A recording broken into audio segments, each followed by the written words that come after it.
성경에 나오는 사람들 중에서 다윗만큼 하나님의 인도와 사랑을 받은 사람은 없을 것 같습니다. 다윗은 정말 특별한 하나님의 사랑을 받았고 하나님의 인도하심을 경험하며 살았습니다. 오늘 본문의 다윗의 모습을 통해서 하나님을 경험하는 삶의 요소들이 무엇인지 살펴보려고 합니다. 먼저 하나님을 경험하는 삶에서 가장 중요한 요소 중에 하나는 인내입니다. 본문의 다윗의 모습 속에서 우리는 인내하는 다윗을 살펴볼 수 있습니다. 블레셋과 이스라엘 사이에 전쟁이 일어났습니다. 앞장에서 이스라엘의 왕 사울은 전쟁을 앞두고 신접한 여인을 찾아갔습니다. 하나님의 음성을 들을 수 없자 신접한 여인까지 찾아가는 참담한 일까지 벌인 것입니다. 그러는 동안에 블레셋의 아기스 왕은 군대를 모아서 아벡에 진을 칩니다. 그리고 아기스는 또한 자기 밑에서 망명에 있던 이 다윗을 불러서 이 전쟁에 함께 참여하자라고 요구하고 있습니다. 그때 다윗의 마음은 어떠했을까요? 아마 속으로 굉장히 난감해했을 것입니다. 자신은 이스라엘의 장군으로서 비록 지금 사울을 피해서 이 블레셋에 잠깐 망명에 있지만 그렇다고 해서 이스라엘을 대적해서 싸울 수는 없는 것 아닙니까? 네, 자신의 군사들을 데리고 동족 이스라엘과 싸울 수는 없는 상황이었습니다. 하지만 지금 아기스의 도움을 받고 이렇게 피해 있었기에 무조건 거절만도 할 수 없는 상황이었습니다. 이러지도 저러지도 못하는 상황에서 결국 어쩔 수 없이 다윗은 자신의 군대를 이끌고 전쟁에 참여하게 됩니다. 그런데 변수가 발생했습니다. 블레셋 방백들이 다윗이 아기스를 호위하며 전쟁터에 나오는 것을 보고 트집을 잡기 시작한 것입니다. 아기스는 다윗을 전적으로 신뢰하고 그에게 모든 것을 맡겼습니다. 하지만 다른 방백들은 다윗을 믿지 못했습니다. 혹시나 전쟁 중에 반역해서 자신들을 대적할까 염려한 것입니다. 사실 이러한 생각은 지극히 정상적인 생각이었습니다. 비록 망명에 왔다고 하지만, 비록 사울과 대적 관계에 있는 다윗이라고 하지만 다윗이 자기 동족들을 상대해서 전쟁할 거라고 믿을 수는 없었던 것입니다.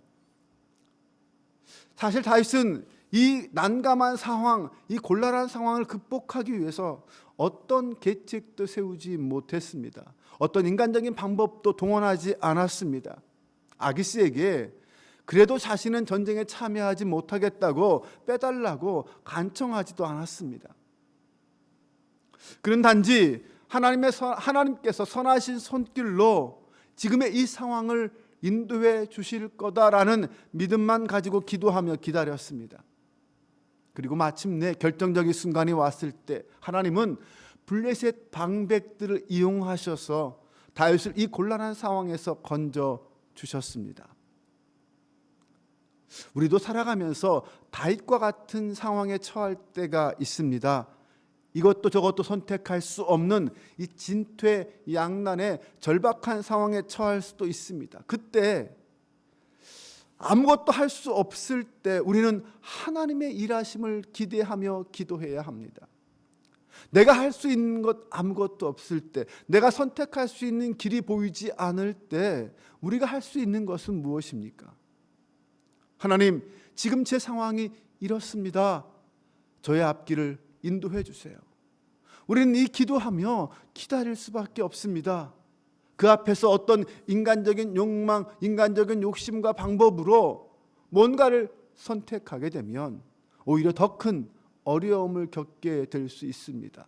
하나님이 상황을 만드시고 하나님의 사건을 만드셔서 하나님의 방법대로 인도해 주시기를 기도해야 합니다. 블레셋 방백들을 통하여 일하신 하나님은 지금도 누구도 상상할 수 없는 방법으로 당신의 백성들을 인도하신다는 사실을 믿으시기 바랍니다. 그러므로 어떤 어려운 상황에 처하더라도 두려워하거나 요동할 필요는 없습니다. 하나님의 인도를 기다리며 잠잠히 인내해야 합니다. 하나님을 믿고 신뢰하며 기다릴 수 있어야 합니다. 인생이라는 바다 속에서, 바다 위에서 이 거센 파도를 만났을 때 우리가 요동하지 않고 잠잠히 하나님을 기다리며 나아간다면 하나님께서는 당신의 방법대로 당신의 시간 속에서 그 파도들을 잠잠케 하실 것이고 우리의 항해의 길을 새롭게 열어줄 것입니다. 사랑하는 여러분, 전능하신 하나님을 믿으시기 바랍니다. 끝까지 믿고 인내하는 자만이 하나님의 인도를 경험할 수 있습니다. 두 번째로 하나님을 경험하는 삶의 또 다른 요소는 담대함입니다. 우리는 본문의 다윗의 모습 속에서 담대함을 찾아볼 수 있습니다. 다윗은 하나님이 블레셋 방백들을 사용하셔서 자신을 그런 곤란하고 힘든 상황에서 건져내시는 것을 느끼는 순간 그 마음에 담대함을 가졌습니다. 그는 전쟁에 데리고 나가지 못해서 미안하다라고 말하는 그 아기스에게 왜 나를 믿지 못하느냐, 억울하다, 이런 투로 이야기를 합니다. 아마 이 아기스의 말을 듣는 순간 속으로 다윗은 안도했을 것입니다. 그러면서 하나님께 감사했을 것입니다. 하지만 겉으로는 내색하지 않고 억울하다는 듯 아기스에게 항의까지 하는 그런 담대한 모습을 보여주었습니다. 내가 지금 하나님의 인도하심을 받고 있구나, 하나님이 지금 나와 함께하고 있구나 라고 순간 깨달아지고 믿어지는 때가 있습니다. 그때 우리가 선택할 수 있는 것은 그 하나님을 신뢰하고 담대하게 지금 그 일을 행하며 나아가는 것입니다. 물론 우리는 매일매일 순간순간마다 하나님의 인도와 섭리 속에 살고 있습니다. 하지만 살면서 그것을 잘 느끼지 못하고 잊어버리며 살 때가 많습니다. 그런데 어느 순간 강하게 하나님의 역사가 느껴지고 하나님이 정말 나와 함께하고 있구나라는 것이 느껴지는 순간이 있습니다. 그때 우리는 흔들리지 말고 그 확신 속에서 담대하게 나아갈 수 있어야 합니다. 그래야 하나님의 일이 이루어집니다. 그런 삶, 곧 하나님의 인도하심과 함께하심을 깨닫게 되는 삶은 어떻게 가능할까요? 오늘 우리에게는 하나님의 말씀을 통하여 가능합니다. 하나님이 주신 말씀을 통하여 그 깨달음을 얻을 수 있습니다. 우리는 성경을 통하여 하나님의 뜻이 무엇인지, 내 인생의 방향이 어디로 가야 하는지 깨달아 알 수 있습니다. 날마다 말씀을 묵상하면서 하나님이 내 인생에 간섭하시는 것을 느끼며 깨달아 알 수 있습니다. 성경에는 하나님의 지극히 높은 사랑하심과 인생을 향한 하나님의 뜻과 섭리가 기록되어 있기 때문입니다. 날마다 그 말씀을 깨달을 수 있다면, 날마다 말씀 속에서 내 인생의 길을, 방향을 알 수 있다면 우리는 날마다 하나님 앞에서 담대할 수 있습니다. 거칠 것이 없습니다. 하나님이 나와 함께 하심이 믿어지고 고백되는데, 그 길이 보이는데 머뭇거릴 일이 어디 있겠습니까? 담대하게 그 길로 나아가면 됩니다. 모든 성경의 마지막 목적지는 예수 그리스도입니다. 하나님의 섭리와 뜻의 절정은 예수님의 십자가입니다. 우리는 그 사실을 결코 잊지 말아야 합니다. 우리는 믿는 자로서 언제나 그리스도 안에 있습니다. 우리를 구원하시는 그 하나님의 사랑이 예수 그리스도 안에서 예수 그리스도를 통하여 우리에게 역사하고 있다는 사실을 믿는다면 우리는 날마다 이 세상 속에 살지만 세상을 두려워하지 않고 담대한 믿음으로 이 땅을 살아갈 수 있습니다. 오늘도 그 말씀 안에서, 그 믿음 안에서 하나님의 선하신 뜻을 깨달아 담대함으로 살아가는 저와 여러분 되시기를 바랍니다. 마지막으로 하나님의 인도하심을 경험하는 삶에는 평안이 있습니다. 하나님은 다윗에게 평안을 주셨습니다. 다윗이 이스라엘과의 전쟁에 나아가지 않고 다시 시글락으로 돌아갈 수 있었던 것은 그가 잘해서가 아닙니다. 하나님이 그를 그렇게 인도해 주셨기 때문입니다. 하나님의 선택과 인도함을 받는 사람이었기 때문입니다. 그런 하나님의 자녀로 하나님의 도구로 선택되었기 때문입니다. 이렇게 하나님의 사람으로 선택받은 사람은 언제나 하나님의 은혜와 인도를 받고 살아갑니다. 하나님은 때마다 시마다 이 다윗과 함께 주셨습니다. 그리고 그를 가장 선한 길로 인도해 주셨습니다.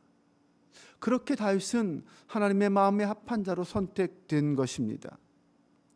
우리도 하나님의 택함을 받은 하나님의 자녀인 줄로 믿으시기 바랍니다.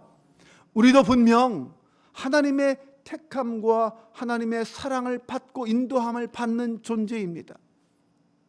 물론 우리가 그런 하나님의 사랑을 받기에 그 어떤 공로나 자격이 없었습니다. 오직 전적인 하나님의 은혜만이 작용한 것입니다.